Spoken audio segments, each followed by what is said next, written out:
So let's move on to showing the dashboard. Dashboard is a dedicated system which not only has a web UI, but is a data collector for metrics from all the client nodes.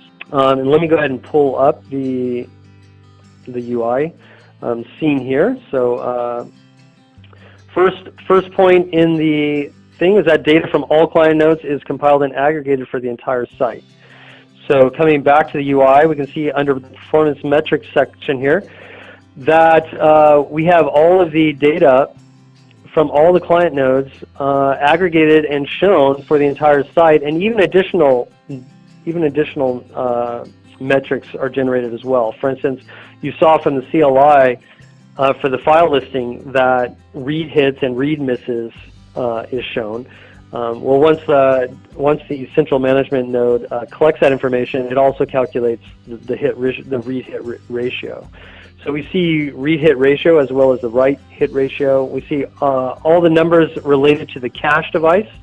So this is the cache devices on all of the nodes within your environment, total cache usage, total cache read latency, write latency, total number of operations as well as operations per second. All this information for the cache, and as I continue to scroll over to the right, we get into the source or the backend storage metrics. So operations per second for backend storage, total number of operations. Again, this tells you a workload characterization for your entire site.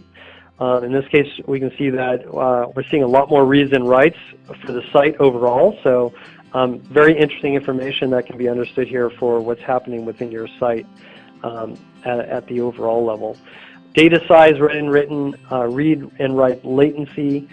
Here's where we get into throughputs for both cache and source, read and write throughputs, average write queue length and read queue length for the source. And as we go further over, we even started getting into metadata information. The attribute reads and writes from the cache, symlink latency, attribute reads and writes from the source. So there's a wealth of information here at the dashboard level for your site as a whole, where all the information from your client nodes is aggregated and gives you a lot of visibility in what's happening within your site as a whole. Next is not only can you see the aggregated metrics for your entire site, that can also be broken down into specific groups. So we can see data from nodes in defined application or hardware groups compiled and aggregated. So on the left-hand side here, you see that I had all selected for the metrics being shown in the performance metrics. But I can also look or generate or create specific data groups. Data groups would be nodes within your server farm that are all around a specific application. So I could group together all the nodes that are running Cassandra. I could group together all the nodes that are running Docker, all the nodes that are running KVMs. And so in this way, and the other thing I could do is do resource groups. Resource groups would be grouping nodes more around a similar type of hardware, or logistical grouping, such as grouping all my nodes in farm A together and then all my nodes in farm B together. So in this way, I'm able to see not only the aggregated metrics for the entire site, but by grouping certain nodes together, either by applications or by similar hardware or logistical groupings, I'm able to see aggregated metrics just for a specific group of nodes. And this, again, is very useful in being able to understand how is one application performing compared, as far as I/O compared to another application. How is one farm, I/O in one farm performing compared to I/O in another farm. So being able to group the data together is another ability that the central dashboard provides. A third one is being able to quickly see and compare data for a specific metric between all data groups, nodes, all cache devices within your environment, all stored backend storage servers, all sources, meaning all the directories that are being monitored on your nodes, and all resource groups. So if I scroll on down to the bottom of the UI here, you can see where it lists impacted objects, data groups, nodes, cache devices. Data node shows all the data nodes. Nodes shows all the nodes within my environment. Cache devices shows all the cache devices that I have configured on my nodes, as well as all the source directories. I can also see all the backend storage servers that are providing data for my server farms. So all of this can be seen side by side by clicking something like nodes. I can see all of my nodes side by side, and then I can see one of the metrics that was shown in the performance metrics up here. And I can change that by simply clicking. Let's say I want to know the source read latency side by side for all my nodes. By clicking that, I've changed which metric I'm seeing in this table, and I can see that for nodes or data groups or storage servers. This is a very powerful view here, and being able to see information for a specific metric for all data groups or nodes side by side. So very useful feature here. And finally, I can see relationships between all the data groups, nodes, cache devices, etc., from the site level down to all the way down to individual client or storage node level.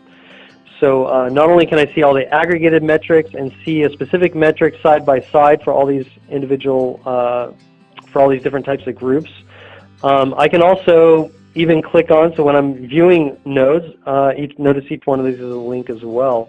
And here's actually the server that I'm using as my sample node today. This is what I have the terminal opened up to. I can open up that node, and now I can see all the same information for this specific node. So I can see, gives me a lot of different angles at which I can see the I/O. From here I can see the cache device that I've configured for the node. Here's my MySQL cache device. I can see the source that I have configured. Here's my MySQL data directory and all the statistics around that directory. I can also see the backend storage. So I can see that the storage, I can see which storage that source directory is being fed by. So in this case, the .35 NAS storage. So all this information is able to be seen from the site level down to individual nodes.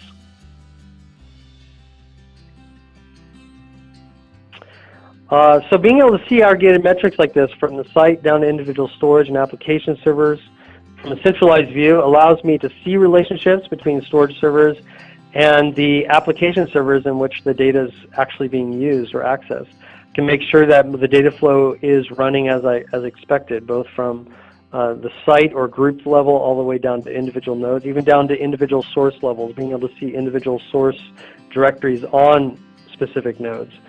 And secondly, I can drill from aggregated views down to specific components and aspects of a single node to quickly identify or remediate I/O issues. So I just want to show one more example of that. For instance, if I go back up here and let's say I just want to see side by side the read throughput from my backend storage. I click on source read, megabytes per second. That changes the metric that's shown here. I can click on the nodes so that I can see all of my nodes side by side. And now I can also sort by clicking on the header. So if I click on the header, I can sort in various ways, including highest throughput to lowest throughput. So now I can see all my backend storage throughput on individual nodes as a whole. So I can see actually on my 4.7 here that it's showing the highest throughput for comparing them side by side with other nodes in my site. So if I, for instance, want to begin to understand, let's say on 51 here, I can see my throughput starts to go down into single digits. So if I want to start understanding that a little bit better, I can click on .51. And that brings up just the information on .51. I can see the cache device on this node. I can see that it has a few sources, a few different source directories that are set up. And from here, again, I can sort by the backend data storage throughput. So by coming over here, I can see read by megabytes per second from the backend storage. And again, I can sort by this. So if I want to sort highest to lowest, I can quickly see not only the throughput available at the node level and see those side by side, but I can also come down and see that same information at the source level on a specific node. So this allows me to drill down and see exactly if I'm not seeing throughput to the degree that I would expect, I can continue to change my view and look at it from different angles until I can find exactly which directory or exactly which process or application I'm not seeing the throughput that would be expected, and then I can begin diagnosing issues from there. So that concludes my presentation and my demonstration. I want to thank you all for giving me the chance to show you the visibility that we can see with PerfAccel. Thank you all.